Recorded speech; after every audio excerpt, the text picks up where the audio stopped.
Hello and welcome back. Today I'm looking at Post Malone's 2018 album, Beerbongs and Bentleys. I feel this was a very well crafted album.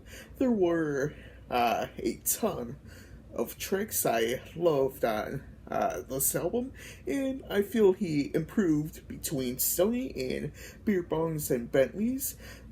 I honestly remember being so excited to listen to this album upon its release. I enjoyed the songs Rockstar, which features 21 Savage, and Psycho, which features Ty Dolla $ign. After a few listens, when it was released, I fell in love with some of the other tracks on the album, and some of which I still listen to now. I feel it was a great album, but upon reception, one of the biggest issues people had was with the runtime of the album, which I honestly didn't mind, as I felt there were a ton of tracks I enjoyed, but in a way, I kind of agree that this is a lengthy album for being 18 tracks in length. Anyways, let's go ahead and take a dive into it. This is his second stereo album that was released on April 27th, 2018. The album has a runtime of about 1 hour and 4 minutes, which is his longest album to date if you don't include the deluxe and complete editions of Stoney. The album has 5 singles. They are Rockstar featuring 21 Savage, Candy Paint, Psycho featuring Ty Dolla $ign, Ball For Me featuring Nicki Minaj, and Better Now. Features on the album include Sway Lee, 21 Savage, Ty Dolla $ign, Nicki Minaj, G-Eazy, and YG. I feel they're all decent features here on the album. The album was produced by Post Malone, along with collaborators Andrew Watt and Louis Bell. Some other producers include London on the Track and Tank God. Upon release, it hit number 1 on the US Billboard 200 and also broke streaming records on Spotify. It gained 47.9 million streams here in the US on its first day of release. Let's hop into the tracks. We start the album off with Paranoid. I feel this was a decent track to start off with. I loved its sound. I love the trap beat. I thought he had some decent vocals as well, and didn't have bad raps. Spoil My Night is the first track where we gave feature. Overall, I didn't mind Sway Lee. I feel both had decent vocals and raps. I thought Sway Lee had a decent range vocally on the track.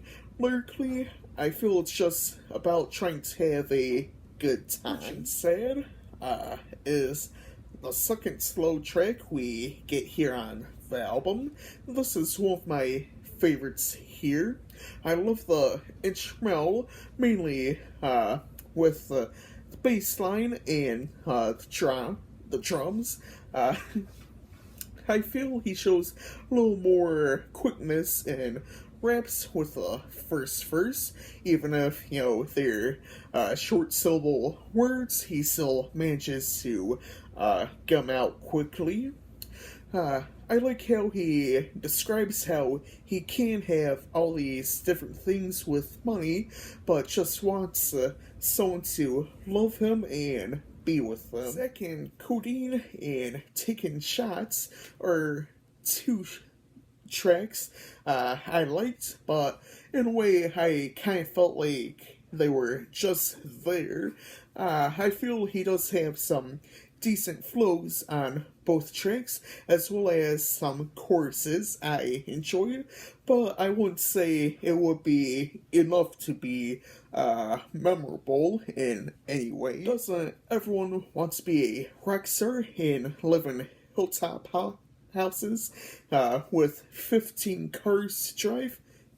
Oops, I did it again. Wrong song. Sorry, Nickelback. Maybe another time. But wait, I already covered all the right reasons here on the channel, unless I decide to hand the album again, or review the special edition of the album, or maybe even decide to sing the song one day on a live stream. Anyways, Rockstar features a verse from 21 Savage. I've never really been a big fan of 21 Savage, but I feel he does decent. At least here on the track, I feel both ours have good verses now, and Same Bitches featuring G-Eazy and YG are two tracks I feel are decent enough to be on this album, but I kinda could care less about. They both have their standout parts, but to me, I feel they're just a filler in a way. Psycho is another favorite of mine. I liked Post singing in the chorus, and I feel Ty Dolla $ign has a decent verse. I usually enjoy when one of our Ty Dolla $ign is on a track, as I feel he always does well. I also love the little reference to Ice Cube's "It Was a Good Day" in Ty Dolla $ign's verse. Are You Better Now?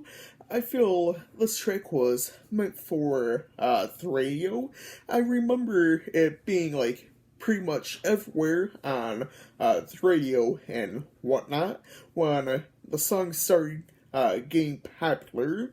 I don't think it was a bad track, but at this point of the album, I feel it was, meant to be a song for everyone, to hear. One of those songs that are just meant to be, everywhere. This next one, I'm gonna try and keep short and simple. Ball For Me features Nicki Minaj. I didn't think she had a bad verse. Overall, it wasn't a bad track, but I feel like it could have been shortened down just a little bit. Stay is another favorite. I love the acoustic guitar here on the track. I feel it was different than a lot of these other tracks on the album, mainly because of that acoustic guitar, which you don't really hear a whole lot in rap. Anyone using that, or just, songs that really just focus on a single instrument in rap music. I feel he had decent vocals as well, and I love that little instrumental break. Blame It On Me was another decent track, but I felt it kinda pulled on other ideas or themes from earlier in the album with relationships. Candy Paint, I feel it's a great track. It just gives me this light and easy feel. That piano makes me think I'm just somewhere I'm not, like I'm running away in the field having a great time. It has this, feel to me, just like something amongst those lines. Anyways, I thought he had some decent raps on this track. Honestly, I felt the album could have ended with Candy Paint, but we have one final track, and it is Sugar Wraith. Again, I feel he pulls from earlier tracks about partying and having fun. I didn't think it was a bad track overall, but was just its overall theme. My favorite tracks include Paranoid, Spoil My Night featuring Sway Lee, Rich and Sad, Rockstar featuring 21 Savage, Psycho featuring Ty Dolla $ign, Stay, and Candy Pain. I'll be giving this album a 4.5 out of 5. I feel it was a step up from Sony, but at the same time, I feel this album also had its problems, like repeating things or ideas, and in a way, I didn't mind its runtime, but I kind of felt it was a little bit lengthy. Anyways, I hope y'all enjoyed this video. I'll be having a short Clash of Clans video coming out after this, so if you're one of my viewers who watches my gaming content, I hope you stay tuned for that. Honestly, I didn't make it too long because I had a few other things to do that day when I record that video. But next week, I'll be looking at Let's Get It, Thug Motivation 101 by Young Jeezy on Friday, and I'll attempt to look at 12 Karat Toothache by Post Malone next Saturday, again, if it is released, again, my album reviews are one of the many videos I have pre-recorded